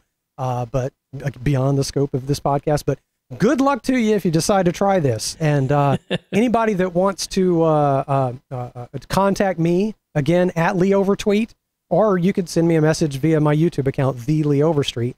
Also, let's not forget, I really want to make sure everybody that's interested in this project goes and looks at digitalfaq.com. Right. And it's a very techy website. They don't really have first-time user tutorials exactly. Okay. But some people have tried. But it's very techy. But the beautiful thing about it is they have forums divided into very specific topics like capturing. And you can ask questions for free. And if you're patient, people will answer very lengthy answers. If you pay them a little something, like if you send them a $20 donation, they'll answer quick. And so if you really want a lot of help, if you think you're going to ask a lot of questions of these folks, and there's a lot of professionals on there, maybe throw them $20. Okay. 25, something like that. They get real excited. They purposely say on that forum that if you send us money, we will answer faster. We put priority on our donors, and that sounds great, right? But I haven't given them money, and I've gotten help from them. I was patient and didn't need it right away, and I didn't need to ask a lot of questions. But also keep in mind at digitalfaq.com, the people who are the professionals there that run that site, the administrators and the people that participate the most, they can feel a little rude sometimes. Okay. I mean, that's often the case with technical people. Yeah. But a little bit brusque. Yes, a little bit, because you can imagine they've had years and years of getting the same, that's what right. they feel like are questions they've already answered. Yeah, and in the effort to be concise and use as few words as possible, it comes across as blunt. And so one thing you can do on that website, whatever you post first, tell them your first time. Make sure you tell them all the stuff you have and the software you're working with. They're very virtual dub centric.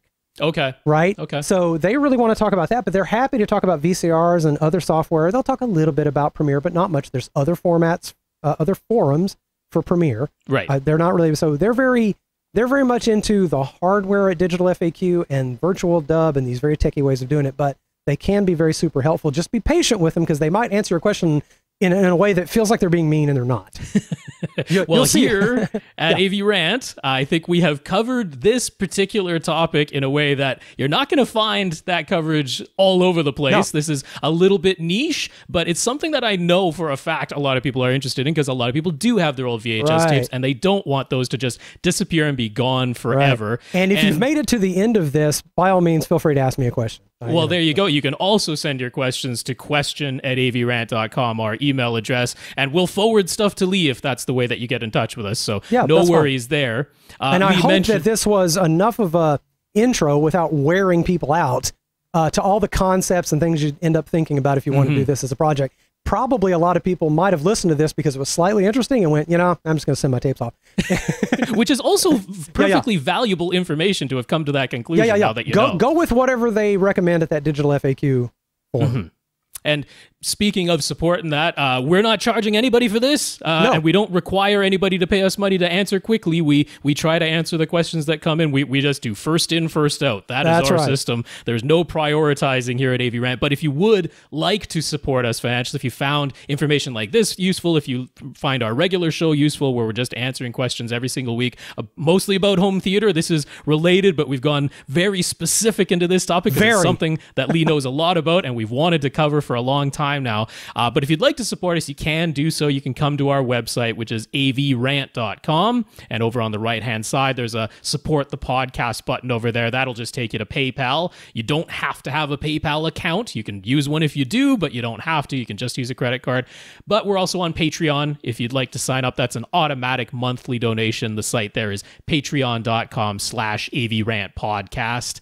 And you can sign up there to automatically give us $1 or $2 a month, or heck, you can give us a lot more than $1 or $2 a month if you really, really want to. Still looking for that lottery winner. That's right. To really sponsor this podcast. And honestly, I'm kind of a procrastinator. I can be slow about things.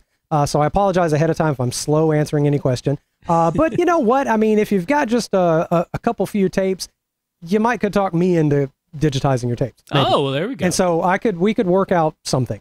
Since I don't have a Patreon account, but if you have a few tapes, I could be talked into something. So, all right. But you're not a professional service of this. No, I'm not a professional service. I get decent results. You can go look at my videos. You probably get better results than a lot of the professional services, to be honest. Yes, actually, I do get better results than most professional services because just because they're professional doesn't mean they're using the right hardware or the right techniques. Or caring about the whole, actual 60 images per second. They might be just fine with the 30 frames per second having been They might not fix your color or your luma. Well, Lee, thank you so much for doing this episode with us. This is a special episode. We're bringing it out over the Christmas break, where we're not going to be recording an episode on actual Christmas Day, because that's just not going to fly. No, even the family wouldn't appreciate that. But are there any last thoughts on this topic that you'd like to throw out there before we wrap up? I just hope I didn't wear everybody out completely. I just want to make sure everybody knows that although compared to the average person, I'm an expert, I'm not an expert. So there are many things that pretty like an expert on this topic to me. Okay, but there are many things I've said where you're probably going to have some real expert, some dude that's been in the business for 40 years going, that's not right. That's not exactly okay. That's always the case. And correct me if I'm wrong. I mean, please, I would like to hear from people that know more than me. Right. What am I missing? I've learned a lot, but there's a lot of stuff I'm missing. Like I can think right now, I wish I had talked about plugins for Premiere that can do the deinterlacing, but because there are things that do that in Premiere, and there's like an even slightly fancier method, but don't worry about it. Sure. talk to me if you want to, and I hope we didn't just drill too much information into your head. Well, Lee, we appreciate it so much, and we'll wrap up there. We'll put a pin in it for now. There will be more information, I'm sure, in the future, and you'll be back as a guest co-host, and we can maybe do updates, answer some questions that I'm sure will be coming in about this topic. I look forward to it, and y'all get out there and have fun with it, and edit your X out of videos. It's the greatest thing in the world. That sounds fantastic. Well, thank you so much for listening, everybody. Merry Christmas, since this is when this is coming out. Of course, if you're listening to this much later, that won't make much sense, but you know when in the year this type of thing was recorded. So that's right. For this week, on behalf of Tom Andry, I'm Rob H. And I'm Lee Overstreet. Go out and capture something.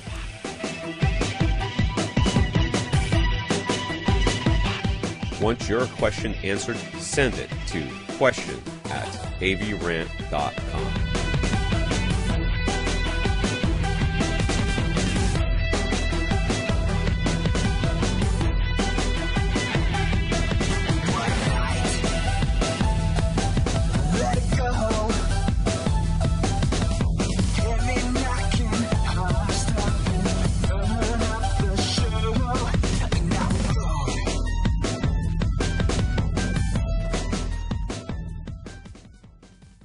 This is AVRant. Now go out and listen to something.